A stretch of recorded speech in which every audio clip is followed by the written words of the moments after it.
भावानुसार अगर दसम भाव में आपके शनि है तो मंत्रेश्वर महाराज कहते हैं कि बहुत ही उत्कृष्ट फल आपको प्राप्त होते हैं। ऐसा व्यक्ति राजा या राजा का मंत्री, अत्यंत धनी, प्रसिद्ध और वीर होता है। कृषि कार्यों में तत्पर होता है, अच्छा व्यवसायी होता है और उत्तम कामों को करने वाला होता है।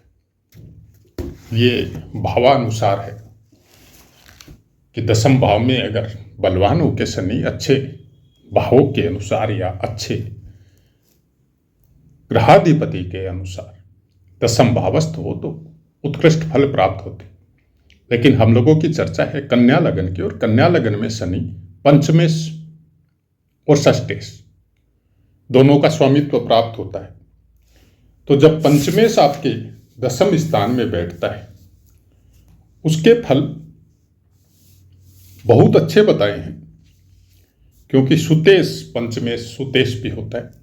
उसमें होरा पाराशर कहती है कि सुतेश अगर दसम भाव में स्थित हो तो जातक राजा अनेक प्रकार के सुखों से युक्त एवं यशस्वी होता है।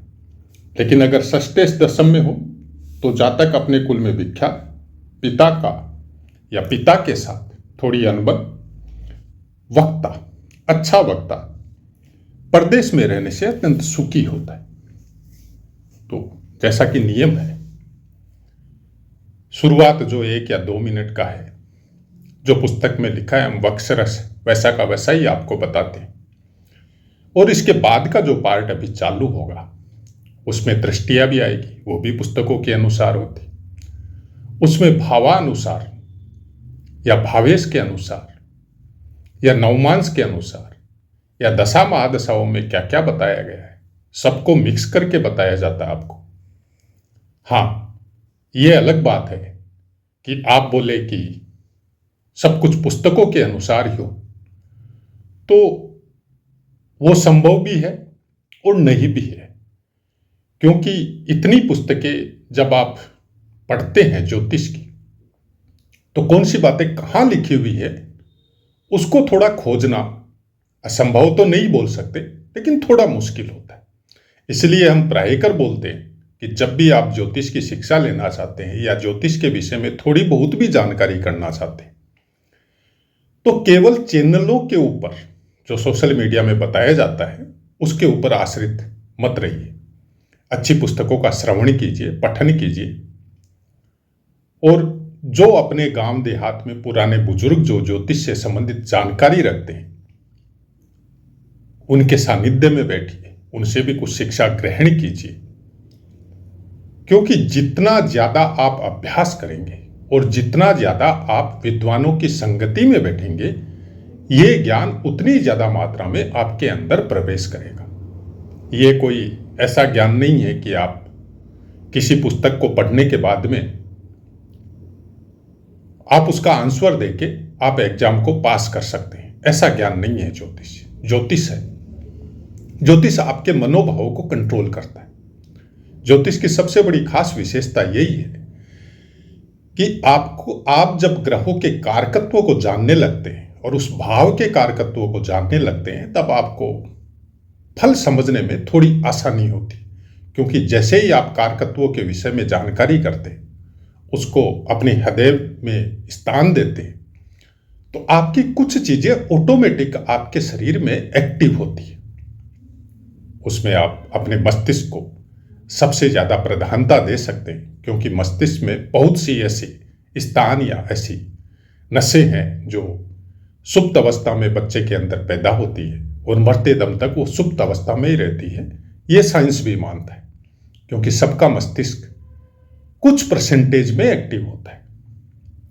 हम और आप जैसे प्राणी 1 या 2% में अपना पूरा जीवन निकाल देते हैं। लेकिन जब ज्योतिष का अध्ययन करते हैं, वेदों का अध्ययन करते हैं और कुछ शास्त्रों का या स्त्रोतों का या मंत्र जाप का जब आश्रय लेते हैं, गुरुओं का आश्रय लेते हैं, साधु संतों के सानिध्य में बैठते हैं, तो बहुत सी चीजें आपके मस्तिष्क में ऑटोमेटिक एक्टिव होती है। बहुत सी बातें हैं कि किसी के शनिदेव अगर दसम स्थान में बैठते हैं तो ऐसा इंसान न्यायाधीश होता है। न्याय कर्म को करने वाला होता है, न्याय के अनुसार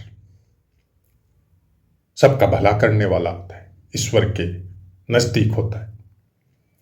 बहुत सी बातों में अगर शनिदेव यहाँ पे अच्छे अंशों के साथ, अच्छे नक्षत्र में, क्योंकि यहाँ पे मिथुन राशि है और मिथुन राशि द्विस्वभाव राशि, और शनिदेव द्विस्वभाव के प्राणी या द्विस्वभाव के कारक नहीं है।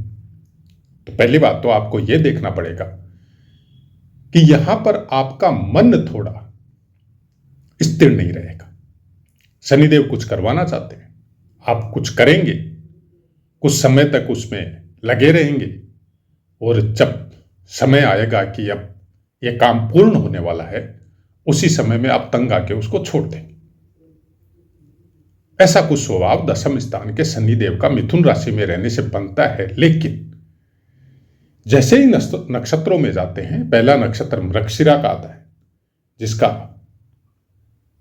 आपको तीसरा और चतुर्थ चरण मिथुन राशि के अंतर्गत आएगा, स्वामित्व मंगल देव के पास है। उसके बाद में आद्रा के चारों चरण आएंगे, जिसका स्वामित्व राहु देव के पास है। फिर पुनर्वसु, पहला, दूसरा और तीसरा चरण स्वामित्व गुरुदेव के पास। अब मिथुन राशि के अंतर्गत होते हुए भी इन नक्षत्रों का विशेष प्रभाव ऐसे जातकों पे पड़ता है जब आप अपने कर्म क्षेत्र में उतरते हैं, क्योंकि नक्षत्र स्वामी के अनुसार कहां प्लेस है, किस तरह के ग्रहों के साथ युतियों में प्लेस है, किस तरह की दृष्टि एक दूसरे के ऊपर दे रहे हैं, उसके अनुसार फलों में परिवर्तन आता है। शनिदेव शुष्क ग्रह है, भावनाओं से परे है। वो भावुक होकर कोई निर्णय शनिदेव से बहुत ज्यादा प्रभावित आदमी कभी नहीं लेता है। वो फैक्ट चेक करता है, हाँ धीरे चलता है, ये बात सही है, लेकिन ठोस चलता है। वो ऐसे नहीं है कि पल में कोई चीज का निर्णय लेगा और पल में बदल देगा, नहीं। शनिदेव से प्रभावित इंसान जब निर्णय लेता है और बहुत सोच समझ के लेता है तो जल्दी से चेंज नहीं करता है, लेकिन मिथुन राशि करवा देती है। सबसे बड़ी विडंबना यही है, क्योंकि मिथुन राशि में जो मृगशिरा नक्षत्र है, इसका स्वामित्व मंगल देव के पास है। दूसरा आद्रा नक्षत्र है, जिसका स्वामित्व राहु देव के पास है। इन दो नक्षत्रों में रहने से आपको पूरी तरह अध्ययन करना पड़ेगा कि मंगल और राहु आपकी कुंडली में कहां प्लेस है और किस तरह के फलों का निर्माण कर रहे हैं। उसके अनुसार शनिदेव के फलों को आपको समझना पड़ेगा। अब यहां पर बैठा हुआ शनिदेव आपके द्वादश स्थान में तीसरी दृष्टि डालता है। आपको निद्रा संबंधित बीमारी हो सकती है, आपको विदेशों में या घर से दूर प्रॉब्लम हो भी सकती है और बहुत ज्यादा उन्नति भी कर सकते हैं, दोनों बातें। क्योंकि तीसरी जो दृष्टि है शनिदेव की, वो तकलीफ पैदा करती है। जिस स्थान में भी देती है, उस स्थान के फलों को प्राप्त करने में आपको परेशानी होती है। एक हिसाब से बहुत अच्छा है, क्योंकि 12वां स्थान आपकी अंतिम यात्रा का भी है, 12वां स्थान आपकी सैया सुख का भी है, 12वां स्थान आपके मोक्ष का भी है, 12वां स्थान आपके व्यय का भी है। तो ऐसा इंसान कंजूस भी हो सकता है। ऐसा इंसान बहुत लंबी लंबी यात्राओं के प्रति उदासीन रह सकता है। ऐसा इंसान सोने के मामले में थोड़ा कम निद्रा वाला हो सकता है।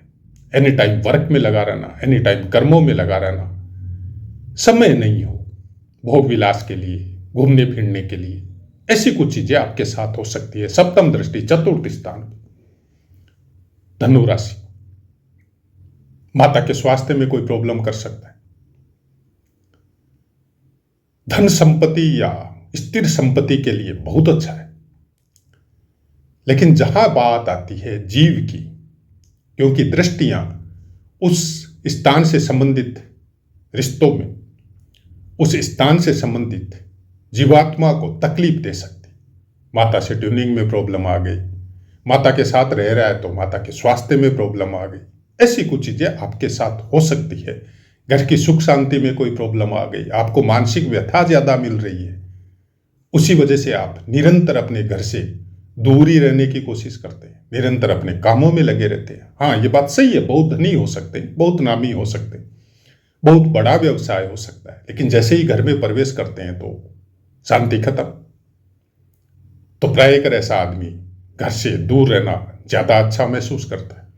उसके बाद में दशम दृष्टि आपके सप्तम स्थान में मीन राशि पे, स्त्री के साथ रिश्तों के प्रति आपका कुछ विशेष दायित्व बनता है। उस दायित्व को निर्वाह करना आपके लिए बहुत ज्यादा जरूरी होता है, लेकिन उसी में जब फलश्रुति आती है, क्योंकि कर्मों, दशम दृष्टि कर्म को इंडिकेट करती है, और कर्म का मतलब यह होता है, शनिदेव जब देते हैं तो उसका मतलब यह होता है कि कर्म किए जा, फल की इच्छा मत कर, फल अपने आप मिलेगा। क्योंकि प्रकृति में जब आप कोई चीज देते हैं कर्मों के अनुसार या कर्म करके, तो देर हो सकती है, लेकिन फल अच्छे का अच्छा और बुरे का बुरा आपको जरूर प्राप्त होता है। सप्तम स्थान आपके पार्टनरशिप का भी है, कोई बिजनेस ऐसा जिसमें आपके पार्टनरशिप हो। सप्तम स्थान आपके निर्माण संबंधी अंगों का भी है, पत्नी के साथ विषय भोग का भी है। तो उसके प्रति जो दायित्व है आपका, जो कर्म है आपके, जो ड्यूटी है आपको, वो बिना कोई भेदभाव के, बिना कोई संकोच के आपको पूर्ण करनी है। लेकिन रिटर्न में आपको क्या मिल रहा है उसका ध्यान नहीं देना है। शनिदेव के फलों का मतलब यही होता है कि आप अपने कर्म करते रहिए और कर्मों के ऊपर विशेष दृष्टि रखिए कि कोई गलत कर्म हमसे नहीं होना चाहिए। तब यह समझना पड़ेगा कि आपका शनि बहुत अच्छा है। हो सकता है आप धनी नहीं हो सकता है बहुत पैसा नहीं हो सकता है तकलीफ में हो, लेकिन कोई इंसान जब अपने कर्मों के प्रति दायित्व का पूर्ण निर्वाह करता है और उसके फल की इच्छा नहीं रखता है, इसका मतलब है शनिदेव ने आपके बहुत कुछ आपके जीवन के दुष्कर्मों के प्रभावों को नष्ट करवा दिया है आपके कर्मों के द्वारा। ये कुछ विशेष योगदान होता है शनिदेव का, क्योंकि शनिदेव मोक्ष कारक भी है। शनिदेव कुछ इस तरह की वितृष्णा आपके मन में ला देते हैं, इस तरह की हृदय में इस तरह के कुछ विचार आपको प्रोवाइड करवा देते हैं कि न कोई अपना है न कोई पराया है, सब अपने हैं और सब पराए हैं। एक मशीन मिला जो कुछ समय के लिए मिला है, और यह समय बीत जाने के बाद में इस मशीन का कोई काम नहीं है, फिर कोई दूसरा मशीन मिलेगा। तो इस तरह के भाव जब देते हैं तो उसमें सबसे बड़ा योगदान शनि का होता है, केतु का होता है। हम मानते हैं केतु का होता है, लेकिन कर्म जो करवाते हैं इस तरह के भावों के अनुसार जब आदमी अपने कर्म करता है तो वो फल की इच्छा नहीं रखता है, उसके बाद में केतु का योगदान होता है। शनिदेव कुछ इस तरह से कर्म करवाते हैं आपके साथ। ऐसा आदमी हर जगह से तकलीफ पाने के बावजूद भी स्ट्रांग होता है। दशम स्थान का शनि, बाकी ग्रह अगर अच्छे फल में अच्छे स्थानों पे बैठे हो, कहीं से गुरु की दृष्टि आ गई हो, तब सब कुछ प्राप्त होता है। ज्ञान भी प्राप्त होता है, परिवार और संबंधों में भी बहुत अच्छी प्रगाढ़ता रहती है, विषय भोगों में भी रत होता है, लोगों का भला भी करता है। अकेला शनि बिना किसी की दृष्टि में, बिना किसी की युति में, उसका योगदान थोड़ा अलग होता है। फिर आदमी साधु स्वभाव हो जाता है या फिर जस्ट उससे अपोजिट हो जाता है। दोनों चीजें हैं, एकदम मिडिल में कभी नहीं रहता अकेला शनि। अपनी लाइफ को पूरी तरह चेंज करवा सकता है आपको। तो आशा है मित्रों पाठ समझ में आया होगा। एक विशेष बात जो प्राय कर कुछ समय बाद में हर वीडियो में हम बोलते हैं, ज्योतिष का ज्ञान कोई ऐसा ज्ञान नहीं है कि रेमेडी के द्वारा आपके प्रारब्धों को नष्ट किया जा सकता है या उसको खत्म किया जा सकता है। कोई नहीं कर सकता। अगर कोई करते हैं चैनल के द्वारा तो हम वहां कोई प्रतिवाद नहीं करके केवल अपने ऊपर बोल सकते हैं कि हमको इतना बड़ा ज्ञान नहीं है कि किसी रेमेडी के द्वारा हम आपके प्रारब्ध को नष्ट कर सके, कि किसी का शनि या किसी का गुरु या किसी का मंगल कोई खराब फल दे रहा है और हम कोई रेमेडी बताए और उसके द्वारा आपके उन खराब फलों का निर्माण जो हो रहा है कुंडली में या आपके जीवन में वो नष्ट हो जाए, हमारे पास ऐसा कोई ज्ञान नहीं है। हम केवल इतना ही जानते हैं कि आप अपने कर्मों के प्रति अगर विशेष दृष्टि रखते हैं, उसके अंदर आपके अंदर सोचने विचारने की क्षमता है कि कौन से गलत है कौन से सही है, और उसके अनुसार अपने जीवन को ढाल चुके हैं और वैसे ही कर्म कर रहे हैं, तो फिर स्थिति चाहे कैसी भी हो, आप अपने जीवन के लास्ट चरण तक संसार को कुछ दे के जाएंगे और इस प्रकृति के द्वारा भी आपको बहुत कुछ प्राप्त होगा, बशर्ते आप अपने कर्मों के प्रति सावधान रहें। जो भी इंसान अपने कर्मों के प्रति सावधान रहता है, अच्छे कर्मों का निर्माण करता है, लोगों का भला करने की प्रवृत्ति होती है, ऐसा इंसान अपने जीवन में चाहे तो प्रारब्ध के द्वारा, चाहे उसके अपने किए हुए कर्मों के द्वारा, चाहे माता पिता के या साधु संतों के आशीर्वाद के द्वारा, उसने कुछ ऐसे कर्म कर लिए जिसकी वजह से उसका शनि चाहे कैसी भी स्थिति में बैठा हो, कैसे भी ग्रह नक्षत्र में बैठा हो, वो ऑलरेडी अच्छा हो चुका है। शनिदेव धन के कारक नहीं है। लोग बोलते हैं कि शनिदेव से संबंधित आदमी अच्छे फलों का निर्माण जब शनिदेव करता है तो बहुत बड़ा इंडस्ट्रियलिस्ट होता है, बहुत बड़ा धन कुबेर होता है। हम ऐसा नहीं मानते, क्योंकि ज्योतिष शास्त्र में साफ साफ लिखा हुआ है शनिदेव दुख के कारक है, शनिदेव अभाव के कारक है, शनिदेव उन पीड़ाओं के कारक है जो भोग विलास के कारण आदि व्याधि के रूप में आपके शरीर को प्राप्त होती है। आपको नहीं, आपके शरीर को। दुख भी आपके शरीर को मिलता है, आपको नहीं मिलता है। तो शनिदेव बोलता है कि शरीर से अपने आप को अलग समझो। जब आप मोह माया के बंधन में आके सब कुछ शरीर को ही समझते हैं तो शनिदेव की पीड़ा बहुत दुखकारक होती है और शनिदेव वहीं पे आपको चोट करते हैं। और जब धीरे धीरे आदमी भक्ति की या मंत्र जाप की या ईश्वर के प्रति आराधना या अपने इष्ट के प्रति आराधना में लगता है, तब उसका धीरे धीरे मोह माया के बंधन से कुछ परसेंट भी अगर उसका चेंज होता है, मन या हृदय या दिमाग, तो फिर शनिदेव की पीड़ा इतना ज्यादा दुख या तकलीफ ऐसे इंसानों को नहीं देती। रही बात कुंडली प्रिडिक्शन की, तो हम किसी की भी कुंडली का प्रिडिक्शन नहीं करते, इवन अपनी भी नहीं करते। कुछ समय पहले हमारे साथ भी ऐसा ही कुछ हादसा हुआ था। हाँ, आभास था हमको कि हमारे ऊपर ऐसी कोई पीड़ा आ सकती है, लेकिन उसका पिन पॉइंट निकालना, उसका वो दिन निकालना, ये आप उस समय के साथ छेड़छाड़ कर रहे हैं।